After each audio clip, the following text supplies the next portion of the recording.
Hello, my name is Chanel and welcome to my channel. Thank you to everyone who has subscribed so far, much appreciated. Today I'm going to show you how to make a super simple curry. This is a beginner's recipe, so it's quite light on the spices and it's a slightly different method to what I've been showing you so far. So because it's geared to a beginner, it's like a one pot curry where you literally chuck all your spices into one pot and you slow cook it. Now, I have used a pressure cooker. If you've been watching all my videos, you know how much I love my pressure cooker. But if you don't have a pressure cooker, use a heavy based pot, or you can use this recipe also in a slow cooker. So it's super simple. You're going to chuck all your spices into a pot and you're just going to set a timer and let it cook. And you're going to be amazed by the taste and the flavor of it because it still turns out really good. So for all of you who have been waiting for a simple recipe, here's another one. And my Bhuna chicken is another simple beginner's recipe. So if you haven't checked out that one, that's a simple one too. But this one is light on the spices and a very simple method. So let's get started.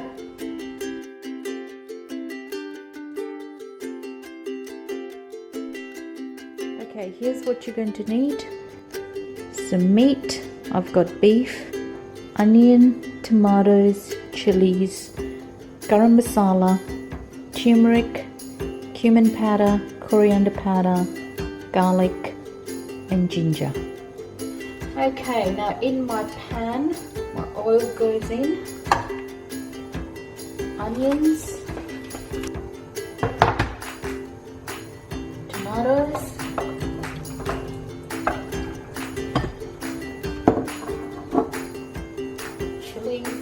turmeric, garam masala, cumin, coriander, ginger and garlic, and your meat. Give this a good stir.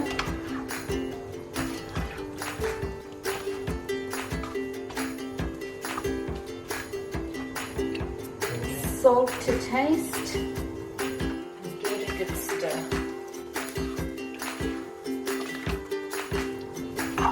Now there's two stages to this recipe. The first stage is we're going to let this cook in its own juices.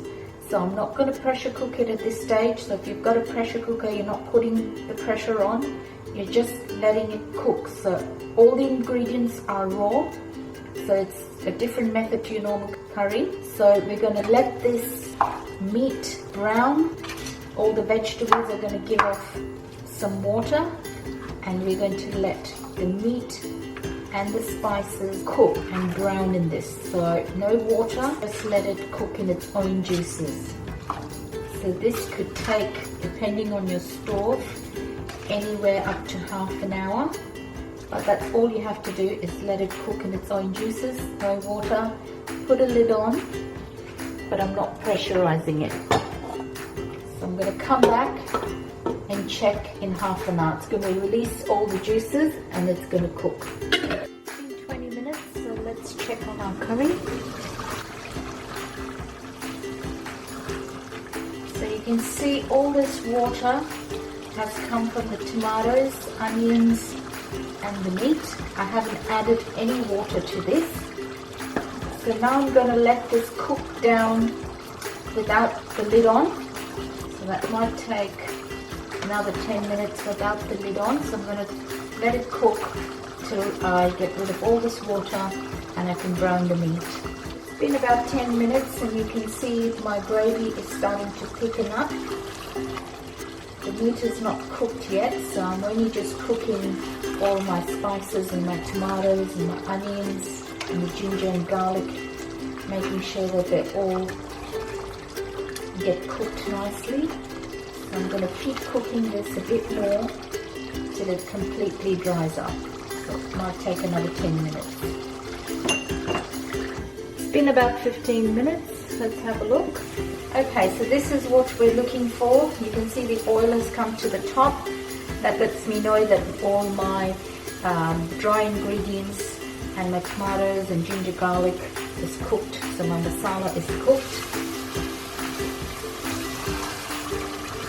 dried up. Now it's taken quite a long time to get to this stage.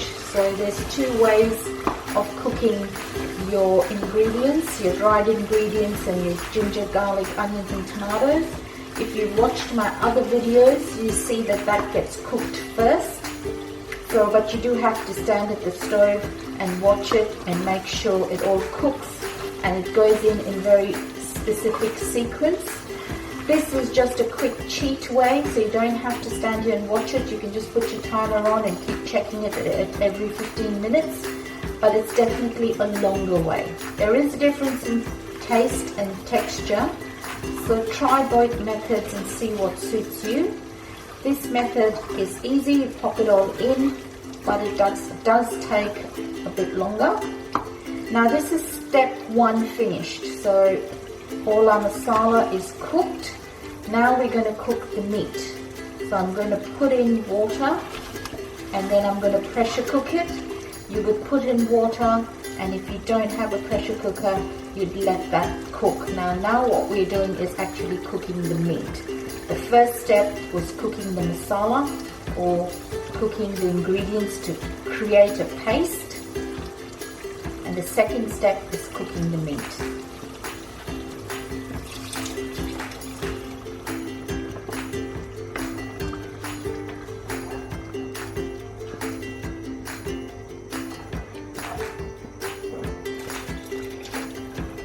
That's about 1.5 cups of water. And now I'm going to pressure cook it. So I'm actually going to put the little lid on and pressurize it. Okay, so I'm going to put this lid on, put the top lid on and actually pressure cook this. It's been about 15 minutes, so I'm going to check my curry and see if the meat is cooked. I've let all that steam out. I'll just open the pressure cooker.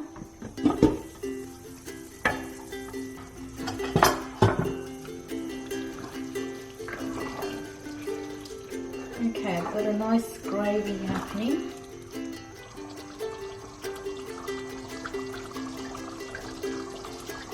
Okay, my meat looks cooked and it's nice and tender. So now here it all depends how much gravy you want. I'm just going to let this dry up for maybe just 3 minutes. My gravy is nice and thick, but I just want to dry it up a little bit more. It's about 5 minutes and my gravy is dried up a little bit more, as you can see. It's got a beautiful, nice, thick consistency. And I've had a taste test to make sure all my salt and everything is okay, and it tastes absolutely beautiful. It's really yummy. It's taken a long time to cook, so it's a slow cooking method, but the results are absolutely great. So give this a try. I'm going to turn that off.